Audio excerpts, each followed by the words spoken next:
Man, we got 9 people in the top 100 according to the CBS this year. And then once again, the Cowboys just can't keep our name out their mouth. I mean, you got to finish your food first, man. But we're going to get into it.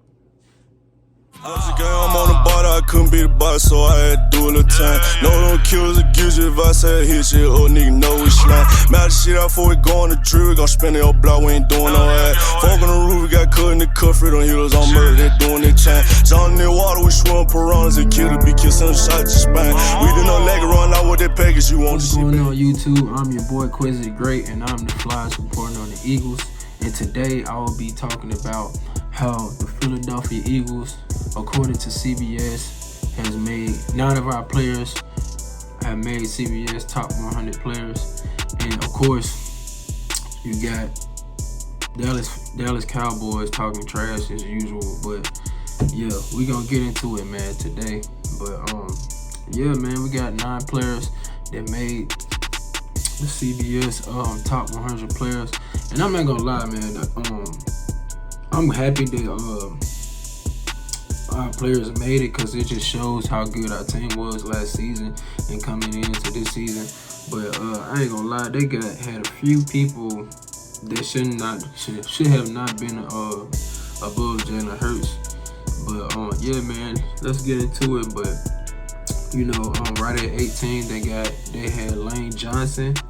I feel like he was just a dog. He been a dog for the past few years, and not giving up a second like the past two years. Like, come on now, he the best in his position with that.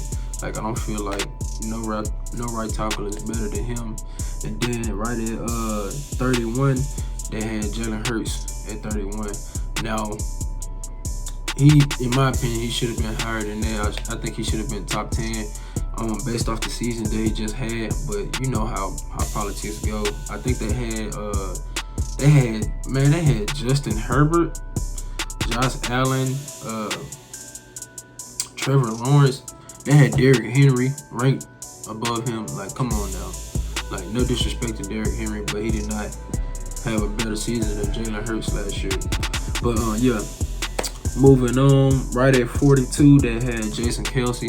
I feel like he should have been probably in the 20s, but other than the center from the Chiefs, I don't think no center is on his level. But I think Jason Kelce is better than the center actually from the Chiefs. But anyway, moving on. And right at 47, they had my boy AJ Brown. Of course, he had to make the list. There's not too many players like him, but I feel like he's just like a more polished DK Metcalf, but just with better hands and better route running skills. But of course, they had to throw him up on that. So, and coming in right at rank 60, they had Jordan Mailata. Of course, I feel like they he was well deserved with that being ranked in the top 100. I feel like at left tackle he top 5 in his position.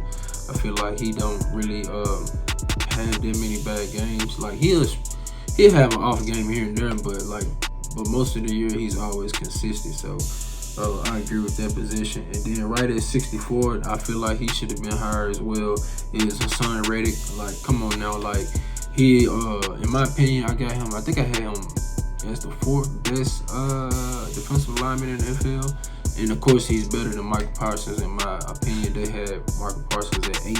But like I said, you know how politics is, and they just really root for them, because that's really like it or not, that's America's team, ironically. But yeah, so they gonna show the Cowboys love, just like every year they say they going to the Super Bowl, but we all know how they turned out at the end of the year. But yeah, moving on, right at 69, they had Devontae Smith ranked at 69, and like, come on now, like, that was good too. Like, he's definitely a top 10 wide receiver, and I feel like he's definitely a top 100 player in the league.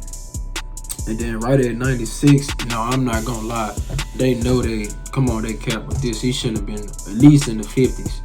My boy, Big Play Slay, he was ranked right at 96. Like, I feel like like maybe the first five or six games of I put it like this, like the first 5 games of the season, bro was playing as the best corner. Like he was just going crazy. He kind of fell off a little bit at the end of the season, but still, like he's a top 50 player in my opinion. So, but I'm not mad at him as long as he made the list. But I feel like he should have been higher. And then coming in at the last one, you had Leonard Dickerson at ranked 77. Like, come on, like he's really a center, but he has mastered the right, I think, left guard position, if I'm not mistaken. Yeah, I don't feel like it's not too many people better than him. You know, ever since he came in the league, he just been consistent, and he's been healthy. But yeah, man, that's the top 100 players that made the top 9 players that made the CBS top 100 players. But we're gonna move on along to the Cowboys player D-Law saying that pretty much the gap between us and them is not that huge. But in my opinion, I feel like it is, because for one, you can't be trying to compare yourself to us when we have been the most consistent team from like the past 2 decades, and plus y'all can't get out the second round and you can't beat the 49ers. So how can you say the gap is not that huge between us when you can't even finish your food? You can't handle your business with this team. But yeah, we beating this team year in and year out. And then not to mention, you lost to this team 2 years in a row. So I feel like the gap is still huge because of the quarterbacks. Our quarterback, Jalen Hurts, is better than Dak Prescott. And Dak has shown you in the past 8 years that he cannot get the job done. And to me, in my opinion, this year, I feel like this is do or die for Dak. In my opinion, he really should have been gone. Y'all should have got rid of him 2 years ago. But that's cap what he said, bro. Y'all just a good regular season team. Y'all get people hyped up, and then when it's time to really play, you come up short every time. So yeah, man. But that's all I got for today, man. You know, and just like and subscribe. And for you the new people that's watching my channel, subscribe to my channel, man, and follow me on Twitter at Quincy the Great. It's spelled the same way on my YouTube. Just sub me up, man. Support your boy, and I also want to give a shout out to all the upcoming Eagles content creators and all the goats that's already been doing their thing. Shout out to y'all, man. We gotta keep this thing going. And like I said, flag is fly. I'm out.